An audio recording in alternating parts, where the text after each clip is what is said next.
Hey guys, welcome back to channel. मेरा नाम है शीन श्रीवास्तव। करेंटली मैं बिहार ग्रामीण बैंक में क्लर्क के तौर पे काम करता हूँ एंड आज इस पर्टिकुलर वीडियो में खुद की आरआरबी क्लरिकल प्रीलिम्स के स्कोर कार्ड शेयर करने वाला हूँ, जिसमें मैं आपको बताने वाला हूँ कि कैसे मैंने 77.5 आउट ऑफ 80 स्कोर करा।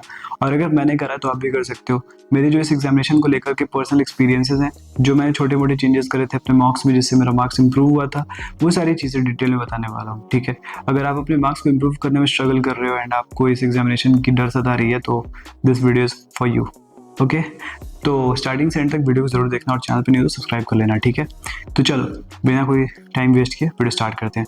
तो जब ये एग्जामिनेशन मेरा हुआ था 2023 में, आज से 2 साल पहले, उसमें उस टाइम पे खासकर ये टाइम का जो सेक्शनल टाइमिंग था ना वो नहीं था। उसके जस्ट बाद वाले ईयर में इंट्रोड्यूस हो गया एंड आपके पास एक क्लैरिटी मिल चुकी है कि आपको 25 मिनट सिर्फ रीजनिंग को देना है। You don't have any option कि आप रीजनिंग से क्वांट में स्विच कर जाओ। ठीक है, बट एट माई टाइम ये ऐसा नहीं होता था, मगर बहुत सारे लोग ऐसे भी हैं, आप बहुत सारे इसमें वीडियो देख भी रहे होंगे, जो क्या करते थे, रीजनिंग में अगर कहीं फंसे तो रीजनिंग छोड़ के क्वांट पे स्विच करते थे और इससे बहुत ज़्यादा टाइम वेस्ट होता था। ठीक है, मैंने भी ये करा है, लेकिन एग्जामिनेशन नहीं, मॉक्स में। तो ये चीज़ें उस टाइम पे दिक्कत करती थी। उस टाइम में कुछ अलग सिनेरियोज थे, इस टाइम में कुछ अलग सिनेरियोज हैं, बट एग्जामिनेशन वही है, लेवल ऑफ क्वेश्चंस वही हैं एंड मोर और लेस अगर जो एक सीरियस एस्पिरेंट है उसके लिए टाइम फ्रेम से कोई इशू नहीं होने वाला है। ठीक है, हालांकि जो टाइम फ्रेम आपको मिल गया 25 मिनट का, ये आपके लिए बेनिफिशियल ही है और आप रीजनिंग में पूरे 40 में 40 करके क्वांट में अपना मैक्सिमम आउटपुट ले आ सकते हो 20 मिनट में, और मोर और लेस लोग उसी के आसपास अटेम्प्ट क्वांट में करने वाले हैं। तो जब मेरा पेपर स्टार्ट हुआ तो मैंने यही सोचा था कि रीजनिंग को जल्दी से ख़त्म करके क्वांट पे आता हूँ। ठीक है, तो मैंने रीजनिंग करा था 22 मिनट में एंड मैंने क्वांट के लिए मेरे पास बचे थे लगभग 23 मिनट। ठीक है, तो मतलब एकदम स्मूथली मेरा हुआ था। जो मैंने ओवरऑल अटेम्प्ट किया था वो 78 था एंड मेरे जो मार्क्स थे 77.5। थोड़ा सा डाइसी लग रहा है और ये डाइसी नहीं है, क्योंकि अगर आप एग्जाम दे रहे हो तो आपको पता है नॉर्मलाइजेशन होता है। तो जब मैं सेक्शनल वाइज अपने अटेम्प्ट की बात करूँ तो रीजनिंग में मेरे जो अटेम्प्ट्स थे वो 40 आउट ऑफ 40 थे एंड क्वांट में मेरे अटेम्प्ट 38 आउट ऑफ 40।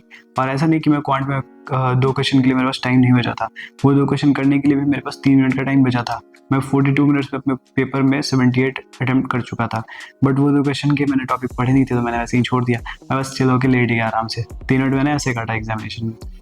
तो जब रीजनिंग का पेपर खुला तो देखो मेरा क्या अप्रोच रहा था उस टाइम। मैंने बस यही सोचा था कि आरआरबी क्लर्क का पेपर है, क्वेश्चन का लेवल बहुत टफ नहीं होगा, प्री है तो मुझे बस एक चीज़ पे फोकस ये करना है, सॉरी दो चीज़ ये कि मुझे जो भी पढ़ना है वो सही से पढ़ना है पजल में, क्योंकि एक बार ही मैं पजल गलत पढ़ देता हूँ तो 2 मिनट मेरे ऐसे वेस्ट होंगे, पजल बनेगा नहीं, फिर से मुझे अपने 2 मिनट लगाने पड़ेंगे, 2 मिनट नहीं चलो 1.5 मिनट लगाने पड़ेंगे। तो वो कहीं ना कहीं मेरा टाइम वेस्ट करा था, जिससे मेरे अटेम्प्ट कम हो जाते। तो मैंने एक चीज़ ये करा, सही से पढ़ा एंड जो भी कंडीशन अगर मुझे लिखने की ज़रूरत पड़ी थी अपने पेजेस पे तो मैंने उसे बहुत ही क्लियरली लिखा था ताकि मुझे कन्फ्यूज़न आगे ना हो। तो इस तरीके से मैंने ना नंबर 1 क्वेश्चन से बनाना स्टार्ट करा। ऐसा नहीं कि नंबर 1 के बाद मैंने नंबर 8 देखना स्टार्ट कर दिया जहाँ मुझे मिसलेनियस पहले मिले। देखो आप भी जब पेपर दोगे तो आपको ये चीज़ क्लियर रखनी पड़ेगी अपने दिमाग में कि आरआरबी क्लर्क का पेपर है, मुझे अटेम्प्ट हाई रखने हैं और हाई रखने के लिए मुझे बिलीव करना पड़ेगा कि इस एग्जामिनेशन के जो क्वेश्चन होते हैं वो उतने टफ नहीं आते हैं। अगर बहुत टफ आते तो कट ऑफ उतनी नहीं जाती। तो खुद को बिलीव कराओ एंड अपनी प्रिपरेशन पे भी पूरा भरोसा रखो। आप इस एग्जामिनेशन में मिसलेनियस को खोजने की गलती मत करना, इससे आपका टाइम वेस्ट होगा और आपके अटेम्प्ट कहीं ना कहीं थोड़े कम हो जाएंगे और एक छोटा सा डिफरेंस आपको सिलेक्शन से रोक सकता है। तो समझ गया रीजनिंग में क्या अप्रोच हो सकता है। मेरा ये अप्रोच था, हो सकता है आपका इससे अच्छा अप्रोच हो जो आपके लिए काम करता हो, बट मेरे पॉइंट ऑफ व्यू से मेरे लिए ये सही था। अगर आपको लगता है ये सही है तो आप इसको एडेप्ट कर सकते हो। अब क्वांट जो स्टार्ट होता है तो क्वांट में मैं क्या करता हूँ, देखो क्वांट में क्या है, सिंपल था। मेरा अर्थमेटिक बहुत अच्छा नहीं है, मैं बस अर्थमेटिक में ना ओके सा हूँ। तो मैंने क्या करा, मुझे सबसे पहले डीआई दिखा तो मुझे पता था आरआरबी क्लरिकल है, फिर वही बात, डीआई का लेवल कोई बहुत टफ होगा नहीं, बस मुझे अपनी स्पीड को एंड एक्यूरेसी को मेंटेन रखना है। तो मैंने बस वही करा, डीआई नंबर 1 से स्टार्ट करा।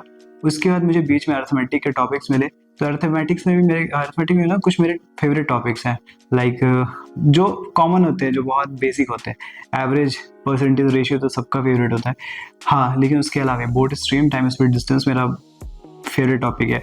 पार्टनरशिप, टाइम एंड वर्क, ये सब अच्छा है। और एजेस, तो मैंने इनके क्वेश्चंस को पहले कर लिया। ठीक है, अर्थमेटिक में कुछ क्वेश्चन दिखे जो मेरे फेवरेट टॉपिक्स में से थे, तो उनको मैंने पहले करा। बाकी के जो टॉपिक थे जिनमें मैं सो सा हूँ, तो उनको मैंने लास्ट के लिए रख दिया। उसके बाद मैं सिंप्लीफिकेशन पे आया। सिंप्लीफिकेशन इसके ऐसे रहते हैं कि आप मुंह पे सॉल्व करोगे, बस आपको थोड़ा सा ना कॉन्फिडेंस रखना पड़ेगा अपने अंदर। ठीक है, तो मैंने उसके सिंप्लीफिकेशन को करा, फिर उसके बाद मैंने मिसिंग सीरीज आई थी उसको करा। तब मेरे पास लास्ट में बहुत ज़्यादा टाइम बचा था, लगभग 6 क्वेश्चन रहे थे अर्थमेटिक के, तो मैंने जिनमें से 4 कर लिया। 2 क्वेश्चन रह गए क्योंकि एक प्रोबेबिलिटी का था एंड एक मेंसुरेशन में शायद हेमिस्फेयर वगैरह का कुछ फॉर्मूला था जो कि मुझे याद नहीं आ रहा था, तो मैंने ऐसे ही छोड़ दिया। मैं जब अटेम्प्ट करके निकला 78, तो मुझे पता था कि मेरा प्री तो होने वाला है, बहुत ईजिली होने वाला है। तो जब मेरे मार्क्स आए देन मुझे ऐसा कोई ये नहीं लगा कि इतने मार्क्स आ गए। मार्क्स मेरे बहुत अच्छे आए थे, ऐसा नहीं कहता मुझसे ज़्यादा लोग नहीं लाते, मुझसे ज़्यादा लोग लाते, लेकिन मेरे लिए जैसा मैं पढ़ रहा था उस हिसाब से मेरे लिए मार्क्स बहुत अच्छे थे। तो अब ये है कि इस एग्जामिनेशन में आपको क्या क्या चीज़ें ध्यान में रखने की ज़रूरत है। अगर आपके मॉक्स में मार्क्स नहीं बढ़ रहे हैं तो आपको बस ये चीज़ आपको इंश्योर करना पड़ेगा कि आप एक्यूरेसी सही पे फोकस कर रहे हो या नहीं कर रहे हो, स्पीड पे फोकस कर रहे हो या नहीं कर रहे हो। देखो ऑब्वियसली हम लोग स्पीड पे जाते हैं बट हमारी एक्यूरेसी खराब होती है। इसको सही करने का तरीका सिर्फ ये सेक्शनल मॉक जितना हो सके लगाओ।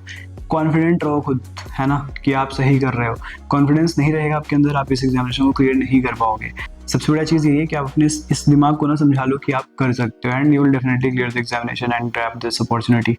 तो चलो इस वीडियो में इतना ही, एंड आगे बहुत सारी वीडियोस आने वाली हैं। थोड़ा सा इनकन्सिस्टेंट हो रखा था बट ऐसा नहीं कि मैं रेगुलर रहने वाला हूँ, वीडियोस आती रहेंगी। तो तब तक के लिए tata, take care, bye bye, prepare and हाँ, टेलीग्राम ज्वाइन कर लेना। सारी चीज़ें लिंक जो है डिस्क्रिप्शन में आपको मिल जाएगी। बहुत थक भी चुका हूँ, जा रहा हूँ सोने। Tata, take care, bye bye, prepare well.